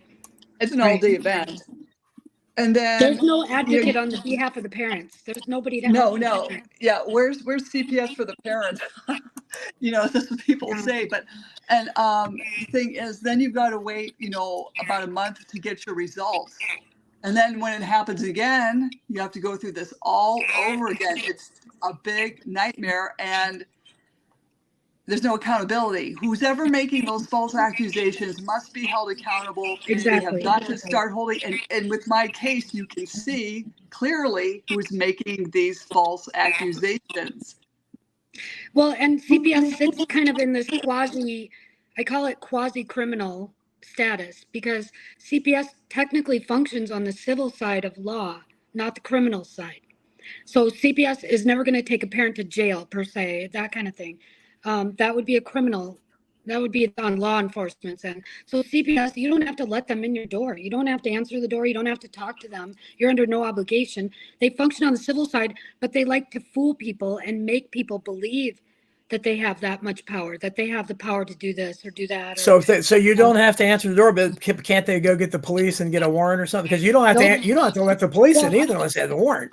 Exactly. They would have to go to a judge and get an court order to come into your home. Otherwise, that's a Second Amendment violation, or not Second Amendment, Fourth Amendment violation. Yeah. You can't come they can't come in unless you invite them in. It's kind of like a vampire, They can't come in your home without inviting, because they function on the civil side of law. A lot of times they'll bring a law enforcement person with them. Yes. To be their muscle or to kind of make it appear. Even they cannot come in your home without probable cause. So you need to have a warrant. No judge signs a warrant saying, well, I'm investigating this one allegation. You got to give me a warrant to go into their house, and, no judge ever signs it. So technically, if CPS shows up at your door and you say, see you, my children, calmly, I don't want to say, you don't want to be erratic or crazy. My children are fine. Thank you for your concern. I will only be speaking with you with an attorney or with other, professional. Call me and we'll make an appointment if you need to speak with me, that type of thing. And shut your door. I mean, they technically can't do anything. You know what I mean? But most people don't know that. And because Right. I get the sense that most CPS visits, the vast majority, don't involve a court order, right? They just come and they let them in. Oh, they exactly. And that's the problem, is that people are too trusting of the CPS workers to allow them in their home, thinking, well, I'm not an abusive parent. This ought to take 2 seconds to straighten out. Got nothing to hide. Let me in. Yeah. Right. Yeah. I mean, I even had like a nurse say, oh, like even another psychologist say, just let them in, let them look at your house. They're not gonna find anything. They're gonna see right through this. Oh no, they weren't gonna see through it because it's all in who you know. Yeah. Well, They and never they're see right there through it. to find fault. They're there to make the allegations Yes. stick. They're there to find whatever they can use against you in a court of law is what they will use. And they will twist it so that there's not a positive thing regarding any of your parenting, and it's all based on 1 hour. And then we have these judges that turn around and believe all this bullshit, excuse my language, as if it's the gospel law. I mean, as if it's the truth, and it's not neutral in any way. So They all yeah. seem to be interested in not keeping the family together. I don't see any indication they ever work to try to keep parents and children together. Mm-mm. No, in fact, they want the parents to divorce. Like, Yes. we'll give you your kids back if you divorce him or divorce her. So they are totally working against. In fact, I also feel CPS should be abolished. Get rid of them too. I'm with you. Yep. Yes, I mean, 'cause really- they get more money per kid. It's a cash for kids. I've never heard a they good get- story. I've never heard a good story about it. I've had several people on my show that had their kids taken by CPS, and stupid stuff like a Karen neighbor. Some neighbor can call and say, this kid looks malnourished. And they go over and investigate it, and then they're gone. Or I think those parents are doing drugs or whatever. They can say anything, and if they decide, and once they're there, like you said, they never seem to be there to try to iron things out and let's resolve this. They don't make money that way. Yeah, they don't make money that way. They get federal subsidies based on whether a child needs them or not. So, and of course, a child that needs to be removed because they're being emotionally abused is needing them, and so they get more money the longer the child's away from home. And it's actually the opposite of what it should be. They should be, paying money to keep families together instead of ripping them apart. And it's difficult because there are abused children and there are neglected children, but it's proven over and over again they're no better at helping truly abused children than they are. Well, look at family court where this leads to, and what Robert was Right. talking about. Have you ever heard any judge in family court say, what we got to do here? The important thing is let's try to keep this family together. No. Right. I mean, have you ever heard any judge say that in family court? No. I did have one good judge when my ex was withholding, which is custodial interference. There are laws on the books that are 40 years old. However, law enforcement is not trained on these laws that are in their books. And they're not trained on this at the police academy either. So they don't know how to handle when you say, hey, I'm supposed to be seeing my kid. I need to file an offense report, not an incident report. No. You file an offense report because that's a felony when they withhold your child from you. And if they say, well, this is a family matter, say, no, I'm filing the offense report. We're filing it now. Well, each state has its own laws too. So, disclaimer there, Wisconsin has the same type of law, but they have different verbiage. So you have to check your state's law because each state check your penal code. Yeah, go through your penal codes on custodial interference. Right. Mm-hmm. Where do you, Heidi, you had mentioned something, I think, to me a while back that maybe the kids were maybe receptive where they might talk to your husband, but not you. Is that still going on, or? Yes and no. I mean, my husband carries a lot of trauma from this too, because you got to understand, he had a stroke from COVID. My husband's not very old, Yes. And our kids. And it was virtually the same time that this happened, right? Right. Yeah. And our kids have never even called him to see how he's doing. And this is a dad who always put gas in their car and always had the tires and always was there and did this and took them their gym clothes to school and all this, And so it's very traumatizing for him too. It's been hard for us, our marriage, as together, because so much of our identity is being a parent, but yes. It's hard for him. And, I keep telling him, you have the power. They won't. And, one of our daughters called the police on him right after his stroke, just for coming into the store and saying hi or wanting to say hi. That's how alien, all this CPS, that's how alienators, the programming is so bad And, the police dragged my poor husband out of the car. He just had a stroke, and eventually we ironed it out, and they were apologetic and everything. But it's trauma, and then as a parent, you just want to spank their butt, because they're just so naughty and doing this stuff. And I don't mean corporal punishment. I'm not advocate for spanking. So don't say that in front of CPS or don't get excited, everybody there.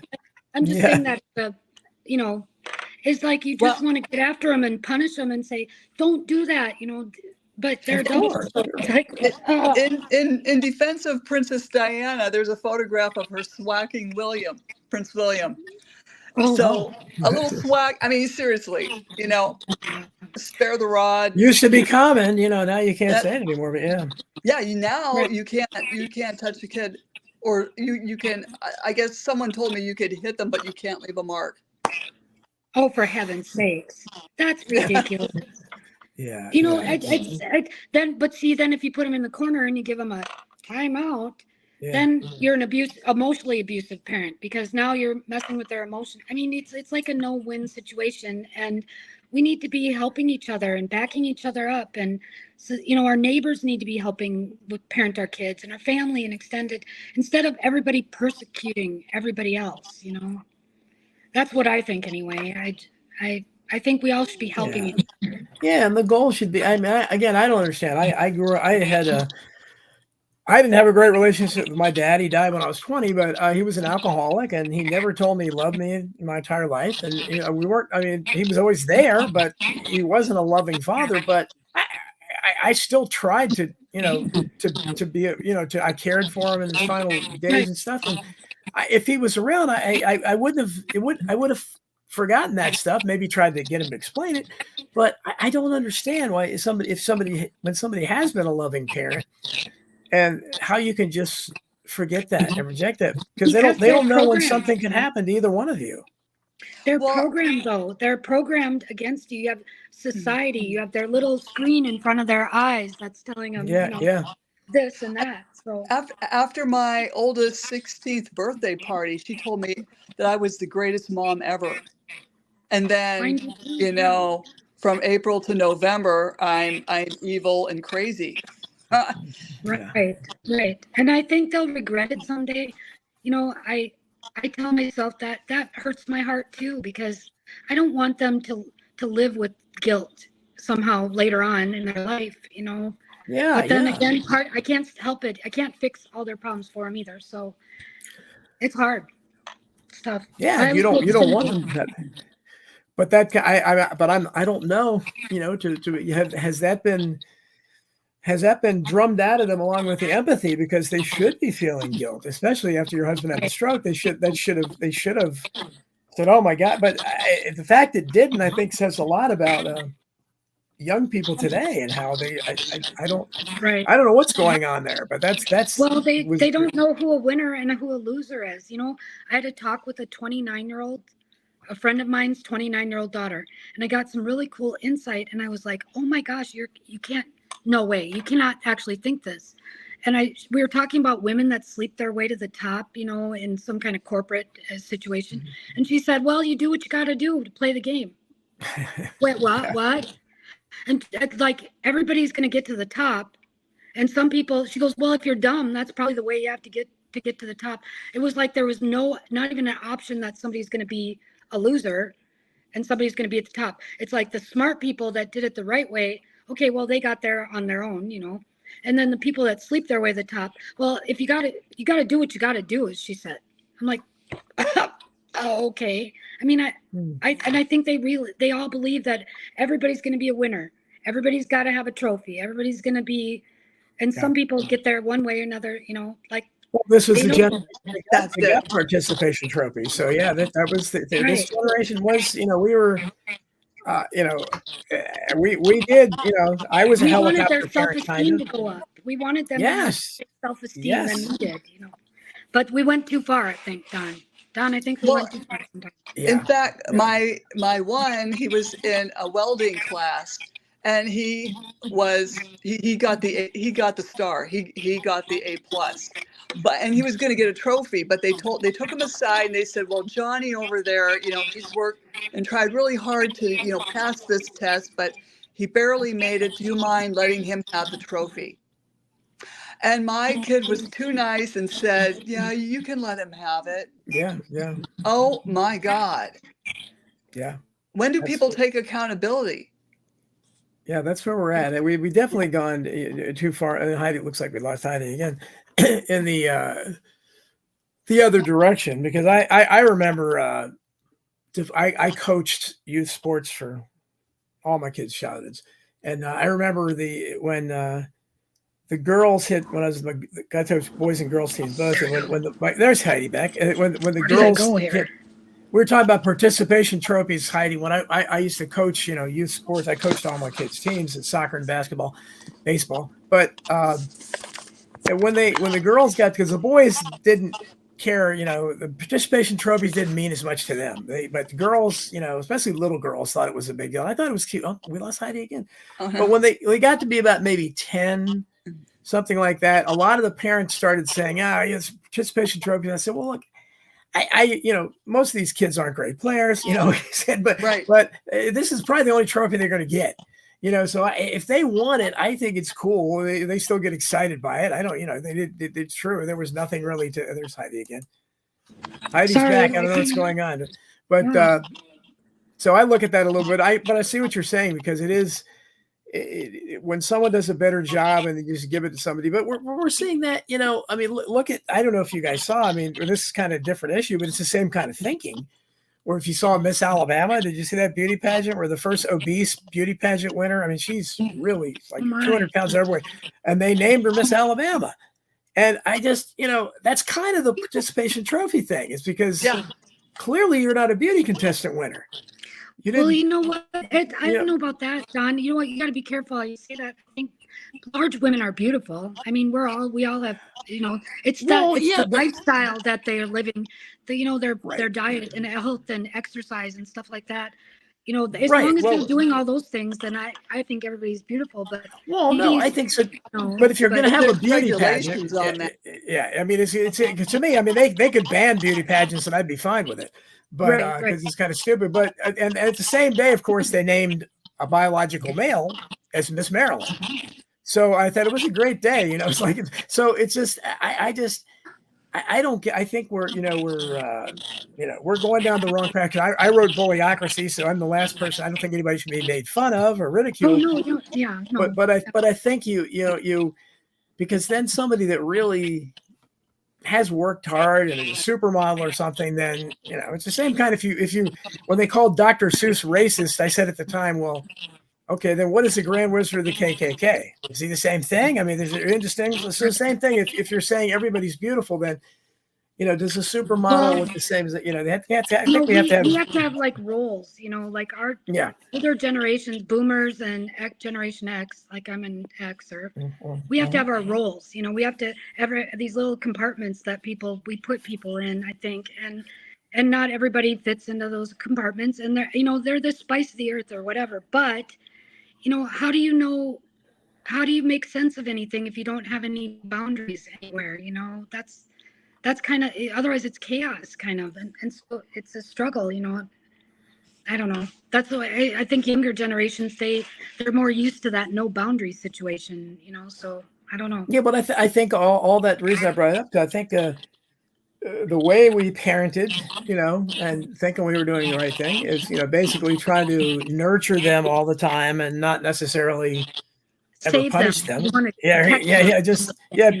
Basically try to save them from making any mistakes, save them from that kind of thing, instead of letting them learn. Maybe, probably in retrospect, it shouldn't have done it. But I think it's all part of this same thing. Everybody is beautiful. Everybody gets a participation trophy. It really, because you don't want anybody's feelings to get hurt, and I don't want them to get hurt either. But but that's life. The thing is, you can't be a winner at everything.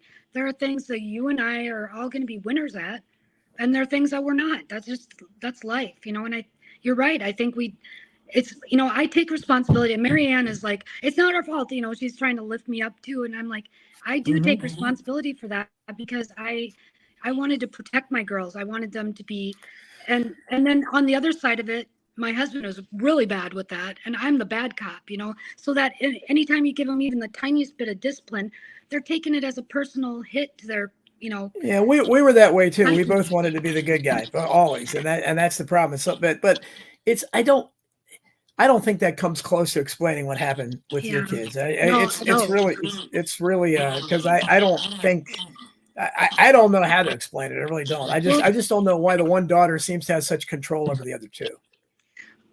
Well, she's 12 years older than the youngest, and my youngest, there's a big age difference between my girls. My girls are 12 years, and then the next one there's 7 years, and then the next one there's 5 years. So there's quite a bit of span, and so she's always been kind of that bully type situation. And we stopped that from happening, but our other two girls are more polite. They just want everybody to get along. They're more quiet. They're still funny and great, but the older one just really, she's a bully. I mean, she really can be a bully. When she turned 18, she pushed me, and she's taller than I am. My oldest daughter is. She pushed me and said, "What do you?" Said some kind of lipping off to me or whatever. And I said, "Do not do that again, or else." And she goes, "Or else what?" And I said, "Just warning you, don't do that again." So here in the background are my husband and my youngest daughter, just like with the popcorn, like, ooh, what's gonna happen now? And she pushed me again, and I had her down on the ground, tickling her until she practically almost peed her pants. Oh. Wow. So, and that was the last time. She was 18, mind you, when this happened. That was the last time she did that to me again. And I gave her a warning, and but up until it's like she pushed the boundary. And then this other grandma comes out of nowhere, and she's a nut job counselor. I think my husband says this, Don.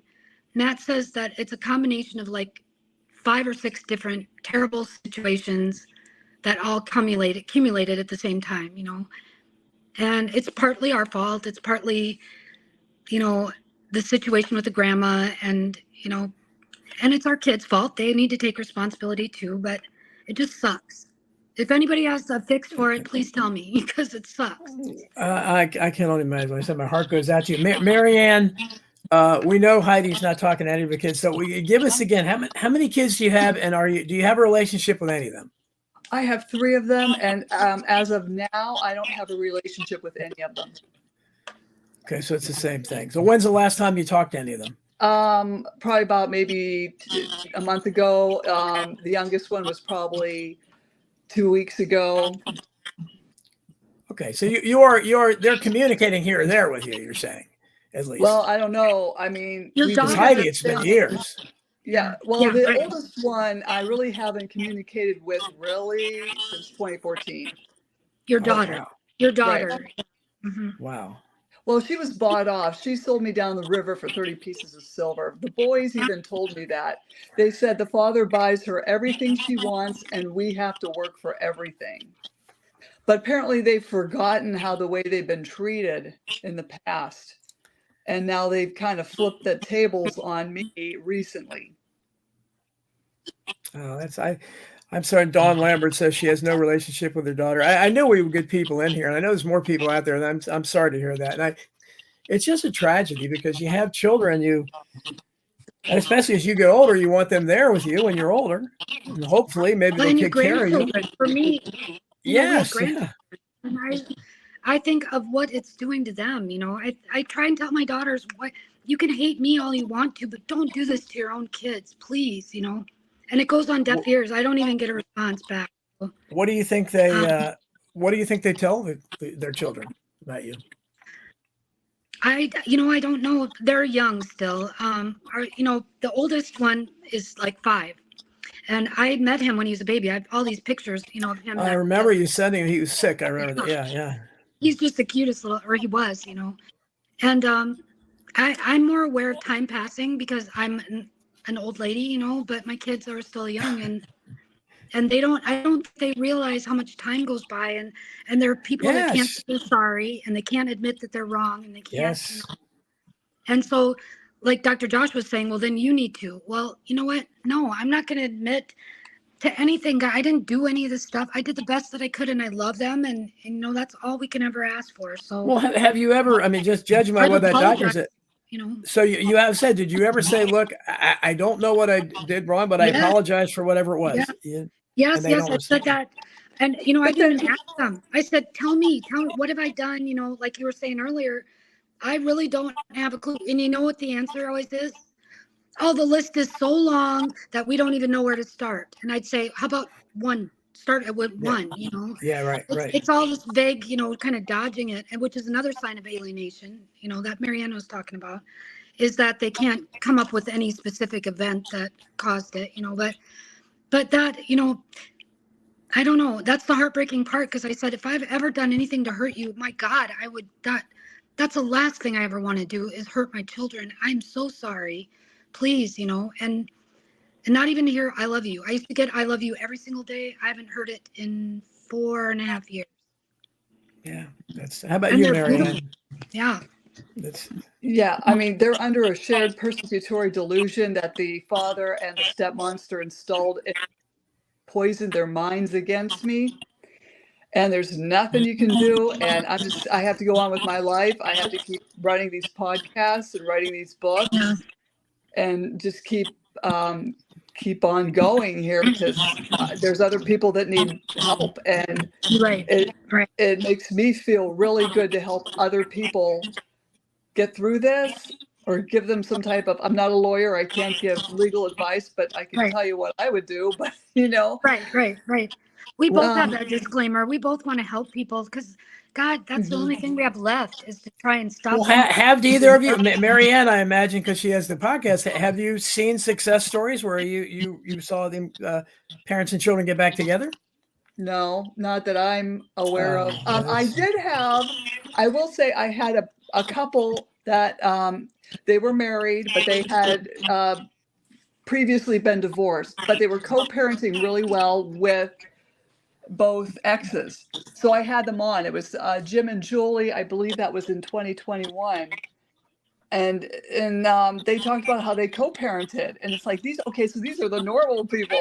I need to talk to more, like normal people to help lead the way, to show people that, okay, just because you're getting divorced does not mean you have to run into a courtroom. Really, it doesn't. If you can work this out together and save yourselves a boatload of money, that would be great. But you got to also tell each other, don't let a third party get into that co-parenting relationship and mess it up. Because then you're going to, parents, none of us are perfect either. I made mistakes. Marianne's made mistakes. We all have, but it's like the punishment doesn't fit the crime, Right. And, yeah. No, what could you possibly have done to deserve this? Like I said, I known people who abused their kids, were not alcoholics, whatever, and their kids are fine with them as adults, and seem to have forgotten that, or at least forgiven them. And you do whatever in these chat rooms or in our support group rooms, Marianne and I both said it. You can see there are some parents that are guilty of whatever. Where I'm sitting there going, oh, I kind of see why your kid, whatever backs. And so there are those. I'm not going to say they're not, but there are a lot of parents that are just clueless. They're like me, or they don't have any clue why or where this started or how to fix it. And right. I think it would help if everyone watched that Netflix Dance with the Devil. Yeah. Because it shows the parents are wondering, how did this happen? I mean, they knew the kid was in a cult, but how did this kid go from talking to them last week into nothing? Right. Exactly. Yeah. It was fascinating. I mean, and still. Yeah. And, Patty Hearst, remember, Don? Oh, Remember yes. Patty Hearst? Sure. All that, because The Moonies, how about the Moonies? The We're Moonies, old. the Moonies, Yeah. the Unification Church. Yeah, I mean, so Right. there's real all cults. that kind of stuff is real. I mean, Right. the Helter Skelter with Manson and all that, it's Yeah. like we kind of forget about all that stuff, but programming has been around for a long time. And, there again, you want to stay a party, or some children are great kids. I think there's a testament to parenting, good parenting, but also I think some children, just like any other person, they're more open or more impressionable to different things. Yeah. I mean, some kids are. You see it in big families where or any kind of family where you have more than one sibling. Typically, like when a parent gets old, it'll be one child that steps up to take care of them. And they typically do it all. It's not very often shared, not usually. And it's just that's the child that does it. And that child may have been more caring, before that as well, taking to the doctors or the store or whatever like that. And that seems to be the way it works. We don't have that. Now you have a whole generation of people, 40% alienated or whatever, that don't have it. Like Marianne and I have talked about, what do I do with my estate? What do we do with our will? We don't have anybody to do that we can trust. And so it's going to be a big tsunami that's going to keep going, on and on, like Robert was. Yeah, it's so sad. And you're right. There's so many things to consider, and there's so much time gets lost. And I don't think your kids or kids like that, they're young, so they don't realize how precious this is. And if they lose you or lost one of you, I have to think the guilt would kick in big time, but I can't guarantee it because it didn't when your husband had the stroke. And I think that would just be natural. Right. But I think they will. I think we both think they will feel bad. And that makes me feel bad because then I won't be there to fix it. And this will be something they'll have to live with the rest of their life. And nobody wants that. Nobody wants that. Right. Marianne, what do you, your kids are a little younger, aren't they? Marianne, how old are your kids?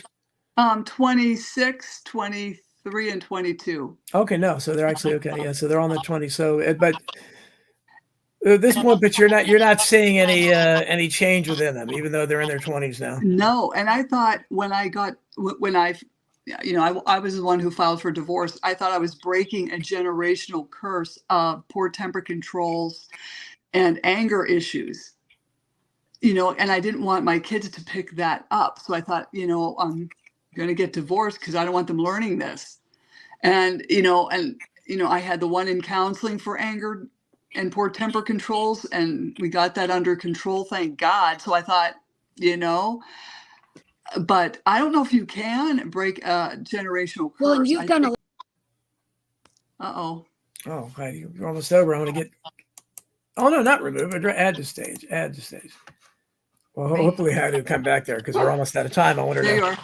Heidi, you back? There you are. Well, we're getting ready to come off. Can you hear me? Okay. Yeah, I can hear you. So, Heidi, why don't you wrap up whatever you want to say and give out any links or promote whatever you want to promote before we lose you again? What I would say is keep following Don because he is my bestie. He's not, both these people are two people I respect immensely, and I think I want to take away like a good note on this because it's really depressing. Otherwise, is that we need a community. If you or somebody in your family, you see some kids treating their parents badly, speak up, please. Don't sit there and let this go on. If you see it happening, please try and bring the car around to reality or something for people. And say something. That's not right that you're acting like that or whatever. I think that'll help. It'll be a community thing, and that will help. Otherwise, you can follow me on whistleblowerrevolution.com. That's my website and podcast and webpage. Or if you want to email me, it's nostopheidi@gmail.com. Well, you do it. You hide in my heart. I feel very close to you, and you're just a wonderful person. I know it's going to turn out because nobody deserves this, but you. Well, we do deal with what out we there got, listening. Yeah, right. Yeah, you do. Thank you, Don. Patrick, go ahead. Thank you, Heidi. Anything you want to promote or links you want to give out or anything? Yeah, if anyone needs to reach me, I'm at dismantlingfamilycourtcorruption.com. I know it's a mouthful. Dismantlingfamilycourtcorruption.com. You can find my books on Amazon. And the volume 2 of Raised by These Wolves should be out, I hope, by July 5th or that week. Oh, it's great. It's great having you on, Marianne.